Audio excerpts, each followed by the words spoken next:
আসসালামু আলাইকুম প্রিয় শিক্ষার্থীবৃন্দ, তোমরা সবাই ভালো আছো? আলহামদুলিল্লাহ, আমিও ভালো আছি। আমি রাবেয়া বস্ত্রী, পঞ্চম শ্রেণীর বাংলা ক্লাসে তোমাদের স্বাগত জানাচ্ছি। আজকে তোমাদের একটি গুরুত্বপূর্ণ বিষয় তোমাদের পড়াবো, সেটা হচ্ছে পাঠ্য বই বহির্ভূত অনুচ্ছেদ। পাঠ্য বই বহির্ভূত অনুচ্ছেদ হচ্ছে তোমরা সাধারণত তোমাদের বাংলা যে বিষয় পড়ে থাকো, অর্থাৎ পাঠ্য বই যেটা পড়ে থাকো সেই বইয়ের ভিতর থেকে যে অনুচ্ছেদ আসে সেগুলো না, এর বাহির থেকে একটা অনুচ্ছেদ আমরা নিয়ে আসব বা দেওয়া থাকবে। ওখান থেকে তোমাদের শূন্যস্থান পূরণ এবং প্রশ্নোত্তর লিখতে হবে। এই পাঠ্য বই বহির্ভূত অনুচ্ছেদে যাওয়ার আগে তোমাদের একটা গুরুত্বপূর্ণ বিষয় সম্বন্ধে আমি বলছি। আমরা যে শ্বাস গ্রহণ করছি, আমরা এই শ্বাস গ্রহণের সাথে কি গ্রহণ করছি বলতে পারো? আমরা অক্সিজেন গ্রহণ করছি। অক্সিজেন ছাড়া কিন্তু আমরা এক মুহূর্তও বেঁচে থাকতে পারবো না।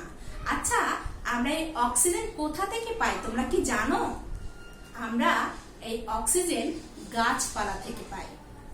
গাছপালা না থাকলে এই পৃথিবী এক মুহূর্তও টিকে থাকতো না, আমরাও টিকে থাকতে পারতাম না, কোনো জীবজন্তুই বেঁচে থাকতে পারতো না, কারণ আমরা গাছপালা না থাকলে অক্সিজেন পেতাম না। আচ্ছা, এখন তোমরা খেয়াল করো, সেরকমই একটা পাঠ্য বই বহির্ভূত অনুচ্ছেদ তোমরা তোমাদের আজকে শেখাবো। দেখো, সেই পাঠ্য বই বহির্ভূত অনুচ্ছেদ আমাদের গাছপালা সম্বন্ধে। গাছপালা সম্বন্ধে পাঠ্য বই বহির্ভূত অনুচ্ছেদে আমরা পড়বো, পৃথিবী এক মুহূর্তের জন্য টিকে থাকতে পারবে না যদি গাছপালা না থাকে। এর আগে আমি বলেছি পৃথিবী এক মুহূর্ত টিকে থাকতে পারবে না যদি না গাছপালা না থাকে। আমরা বেঁচে থাকতে পারবো না। আমরা কি বেঁচে থাকতে পারবো? গাছপালা না থাকলে কোনো জীবজন্তুই বেঁচে থাকতে পারবে না। এর কারণ হচ্ছে কি, গাছপালা না থাকলে আমরা অক্সিজেন পাবো না।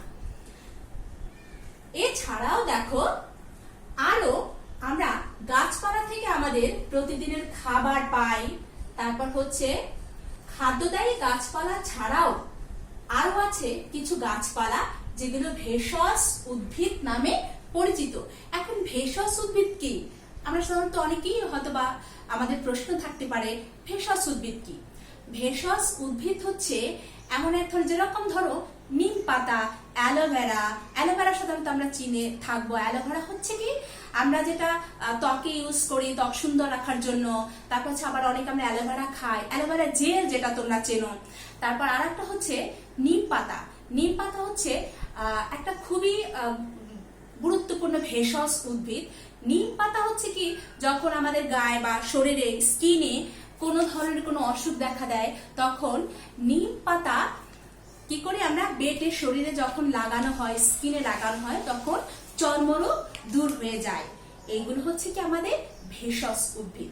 এছাড়াও গাছ থেকে আমরা ফুল ফল পাই, তারপর খাদ্য পাই, জ্বালানি পাই, জ্বালানির জন্য কাঠ পাই, আসবাবপত্রের জন্য কাঠ পাই। তারপর হচ্ছে গাছপালা থেকে আমরা ফুল ফল পাই।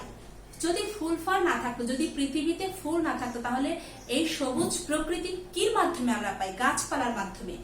এই ফুল ফল কোথা থেকে পাই? গাছপালা থেকে পাই। তাহলে গাছপালা আরো কি করে? আমাদের প্রকৃতির শোভা বর্ধন করে। হ্যাঁ, শোভা বর্ধন তো শোভা, প্রকৃতিকে আরো বেশি সুন্দর করে তোলে, তাই না? এটা হচ্ছে শোভা বর্ধন। আচ্ছা দেখো, এরপরে ভেষজ উদ্ভিদ তোমাদের পড়াচ্ছিলেন, ভেষজ উদ্ভিদ সম্বন্ধে দেখো। এরপর বিভিন্ন অসুখের ভেষজ ঔষধ গাছ, যেগুলো লতা পাতা, শিকড়, বাকল, ফল প্রায় সবই কোনো না কোনো অসুখের ঔষধ হিসেবে ব্যবহৃত হয়। যেমন একটু আগে তোমাদের বলেছিলাম নিম গাছ সম্বন্ধে, সেরকমই দেখো এখানে আছে। যেমন নিম গাছের পাতা বিভিন্ন চর্মরোগের মহা ঔষধ। চর্মরোগ, আমরা স্কিনে বা চামড়ায় আমাদের যে রোগ হয় এটাকে বলা হয় চর্মরোগ। এরপর দেখো, যেমন আচ্ছা সিনকোনা গাছ ম্যালেরিয়ার ঔষধ কুইনাইন তৈরিতে লাগে। সিনকোনা একটা গাছ যেটা ম্যালেরিয়া রোগ, ম্যালেরিয়া জ্বর যেটা আমরা বলি, ম্যালেরিয়া রোগের ঔষধ কুইনাইন তৈরিতে কাজে লাগে। মানুষের অস্তিত্ব রক্ষার সাথে সাথে প্রাকৃতিক ভারসাম্য রক্ষাতেও গাছপালার সমান ভূমিকা রয়েছে। আর এই বিবিধ বিষয়ের জন্যই অধিক গাছ লাগানো উচিত। এখন প্রকৃতির ভারসাম্য কিভাবে রক্ষা করে? সাধারণত দেখো, যেখানে গাছপালা বেশি থাকে সেখানে বৃষ্টিপাতের পরিমাণ বেশি। সেখানে কি হয়? বৃষ্টিপাতের পরিমাণ বেশি হলে সেখানে ফসল ভালো জন্মে। অর্থাৎ প্রকৃতির ভারসাম্য রক্ষায় তাই বৃক্ষ বা গাছের ভূমিকা আমাদের অনস্বীকার্য। এখন দেখো, এখানে কিছু শব্দ দেওয়া আছে আর কিছু অর্থ, শব্দার্থ দেওয়া আছে। এখান থেকে তোমাদের 20 মার্কসের কোশ্চেন আসবে। খুবই ইজি, সুন্দর করে বুঝলে সুন্দর করে তোমরা লিখতে পারবে। শূন্যস্থান পূরণ আসবে 5 মার্কসে, আর হচ্ছে 3 5 আর 15 মার্কসের 3টা কোশ্চেন, প্রত্যেকটা 5 করে। এখন একটা কোশ্চেন আমরা সর্বনিম্ন কয় লাইন লিখবো? অবশ্যই সর্বনিম্ন 5 লাইন লিখতে হবে। হ্যাঁ, এখন দেখো, আগে আমরা শূন্যস্থান সম্বন্ধে আলোচনা করি। শূন্যস্থান হচ্ছে তোমাদের কিছু শব্দ দেওয়া থাকবে আর পাশে কিছু শব্দার্থ দেওয়া থাকবে। এখন তোমাকে শব্দগুলো দিয়ে শূন্যস্থান পূরণ করতে হবে। এখন শব্দগুলো তোমাকে কিন্তু শব্দার্থ দিয়েছে বোঝার জন্য, কিন্তু শূন্যস্থান করতে বলা হয়েছে উপযুক্ত শব্দটি বসিয়ে বাক্যগুলো শূন্যস্থান পূরণ করো। উপযুক্ত শব্দ থেকে শূন্যস্থান পূরণ করতে বলছে, শব্দার্থ থেকে নয়। আবার বলছি, উপযুক্ত শব্দ থেকে তোমাকে শূন্যস্থান পূরণ করতে বলেছে, শব্দার্থ থেকে নয়। এখন দেখো, আমরা যখন শূন্যস্থান লিখব তখন অবশ্যই আমাদের শূন্যস্থান তুলে লিখতে হবে। এর কারণ হচ্ছে কি, আমরা যখন শূন্যস্থান লিখলাম, এর যখন বাক্যটা তুলে লিখব তখন আমরা ওখানে শূন্যস্থান পূরণে বাক্যটা লিখলাম। যদি শূন্যস্থানই না থাকলো তাহলে আমরা কি পূরণ করলাম, তাই না? এজন্য আমাদের কি করতে হবে? শূন্যস্থান অবশ্যই আমাদের তুলে লিখতে হবে। আমরা পরীক্ষা খাতায় বা স্কুলে কোনো পরীক্ষা হোক, তোমাদের বোর্ড এক্সাম হোক, বোর্ডের পরীক্ষা হোক, আমরা অবশ্যই সবসময় শূন্যস্থান পূরণ তুলে লিখব। এখন দেখো, এখানে শব্দগুলো আছে। নিসর্গের শব্দের অর্থ হচ্ছে প্রকৃতি, আছে ভারসাম্য, অর্থাৎ ভারসাম্য শব্দের অর্থ ভারের সমতা। এটা তোমাদের বোঝার জন্য দেওয়া হয়েছে। অস্তিত্ব, টিকে থাকার অবস্থা বা থাকার অবস্থা। উজাড়, উজাড় শব্দের অর্থ নিঃশেষ হয়ে যাওয়া। এরপর আছে বনায়ন, বন সৃষ্টির উদ্যোগ। বনায়ন আছে বন সৃষ্টির উদ্যোগ। এখন দেখো, বাংলাদেশের ড্যাশ সৌন্দর্য অবর্ণনীয়। বাংলাদেশের তোমরা কি দিয়ে করবো? আমরা কি শব্দার্থ থেকে করব না শব্দ থেকে করব? আমরা অবশ্যই শব্দ থেকে করব। তাহলে শব্দটা এখানে কি আছে, কি হতে পারে? বাংলাদেশের ড্যাশ সৌন্দর্য অবর্ণনীয়। কি হবে? ভারসাম্য হবে না, ভারসাম্য মেলে না, সেন্টেন্সের সাথে অর্থাৎ বাক্যের সাথে মিলছে না। তাহলে বাংলাদেশের অস্তিত্ব সৌন্দর্য অবর্ণনীয় না, এটাও হবে না। তাহলে কি হতে পারে? বাংলাদেশের নিসর্গের সৌন্দর্য অবর্ণনীয়। নিসর্গের সৌন্দর্য অবর্ণনীয়। এখন নিসর্গ যদি এখানে থাকে তাহলেও তোমাকে আকার বা রসিকার বা র বসিয়ে সেন্টেন্সটা পূরণ করতে হবে। এখন দেখো, বাক্যটি অর্থাৎ শূন্যস্থানটি পূরণ করতে হবে। এখানে তোমাদের আছে নিসর্গের দেওয়া আছে। অনেক সময় নিসর্গ নিসর্গের না থেকে নিসর্গও দেওয়া থাকতে পারে। তখন তুমি কি করবে? তখন নিসর্গের একার এবং র তুমি শব্দটির সাথে অ্যাডজাস্ট করে, অর্থাৎ শব্দটির সাথে যোগ করে সুন্দর করে বাক্যটি গঠন করবে। এখন দেখো, গাছপালা নির্বিচারে ড্যাশ করলে প্রাকৃতিক ভারসাম্য নষ্ট হয়। গাছপালা নির্বিচারে ড্যাশ করলে, কি করলে? গাছপালা নির্বিচারে উজাড় হবে। উজাড় করলে প্রাকৃতিক ভারসাম্য নষ্ট হয়। পরিবেশ দূষণ রক্ষার সর্বোত্তম মাধ্যম ড্যাশ। পরিবেশ দূষণ রক্ষার সর্বোত্তম মাধ্যম হচ্ছে কি? এখানে আছে কি, তুমি দুইটা করে ফেলেছো। একটা হচ্ছে নিসর্গের করে ফেলেছো, আর একটা কি করছো?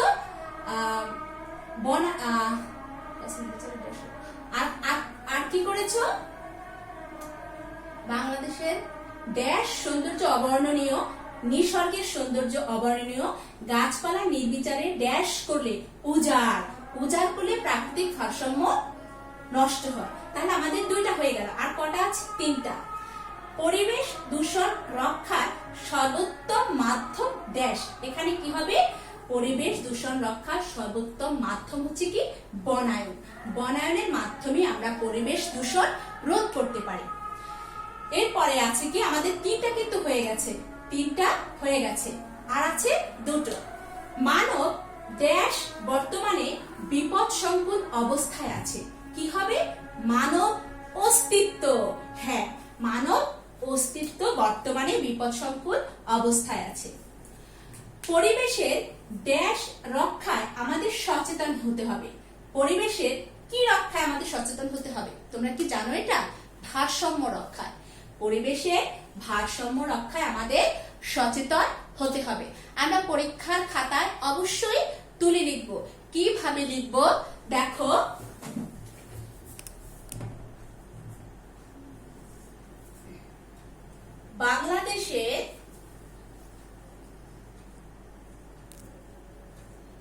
বাংলাদেশে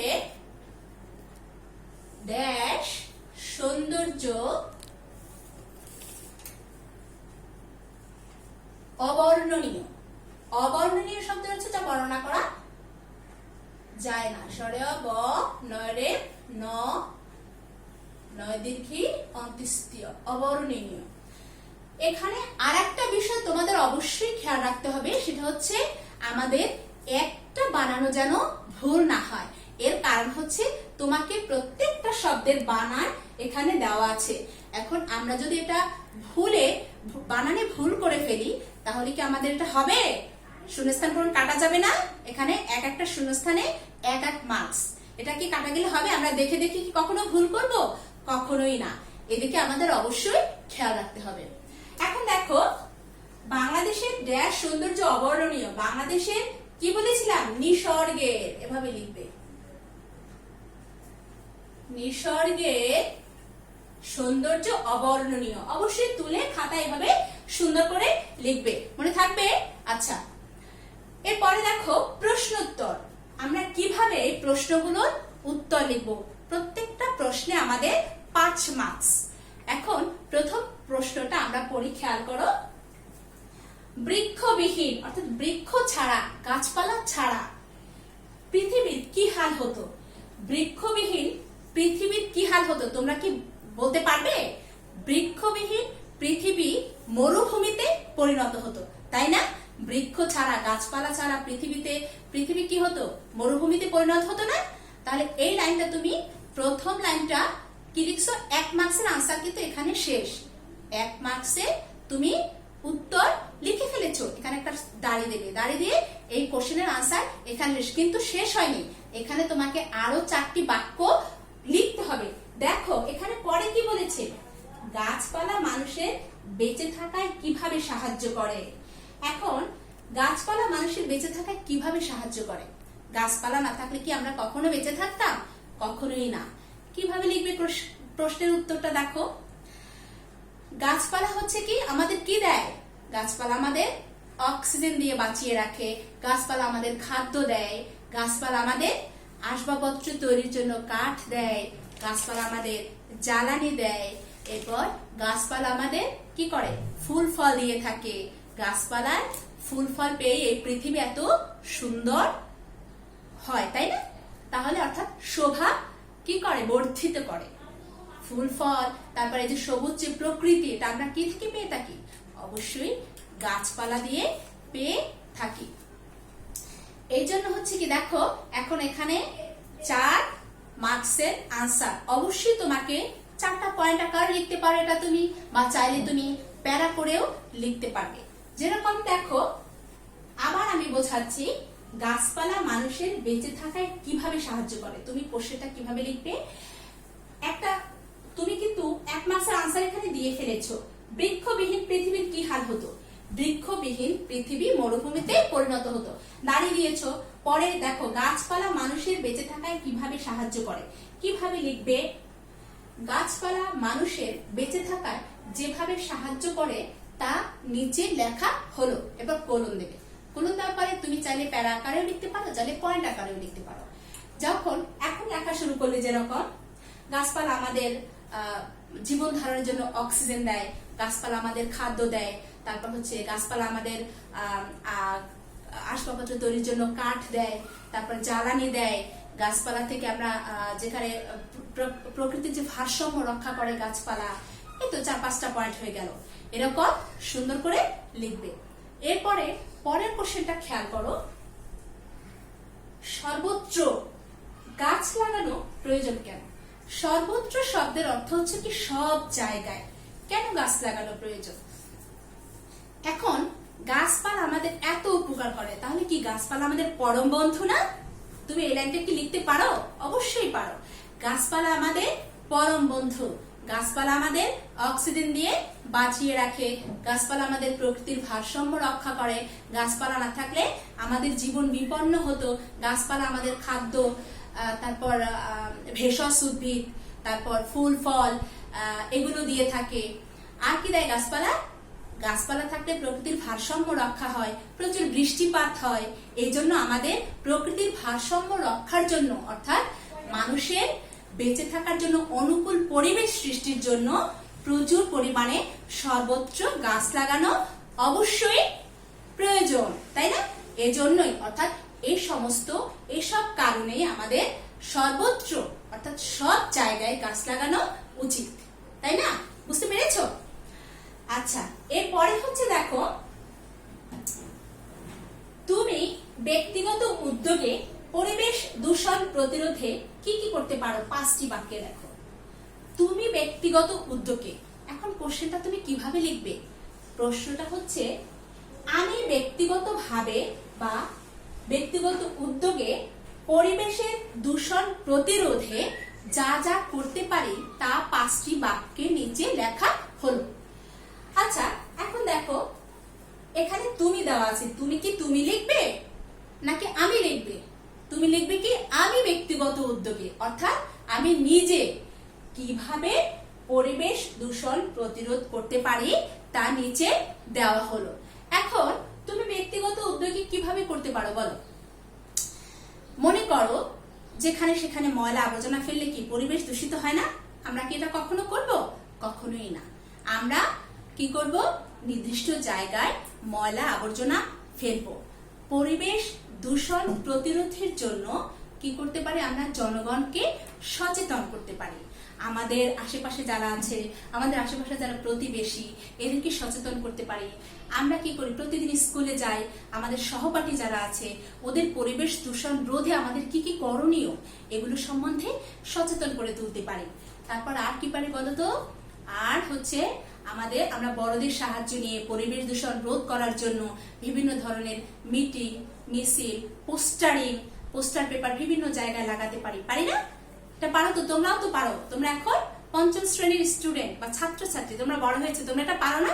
ব্যক্তিগত উদ্যোগে আর কি পারো? পরিবেশ যাতে দূষিত হয় এরকম কোনো কাজ আমরা কখনোই করব না, বা কাউকে করতে দেখলেও আমরা কি করব? সচেতন করব। তাহলে আমরা এই পরিবেশ দূষণ রোধ করতে পারি। আর কি পারি?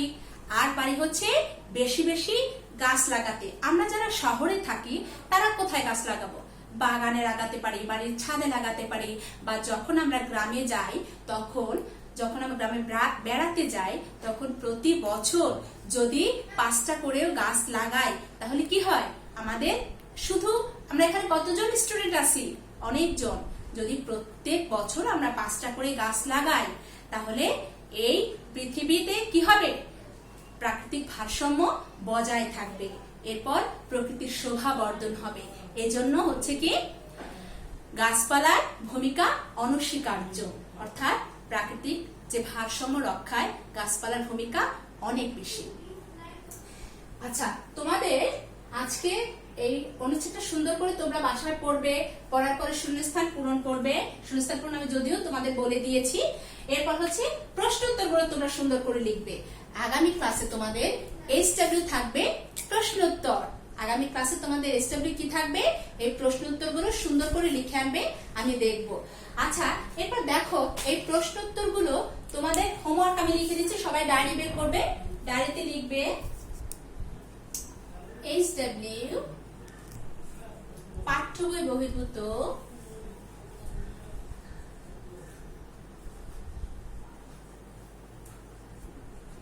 বহির্ভূত অনুচ্ছেদ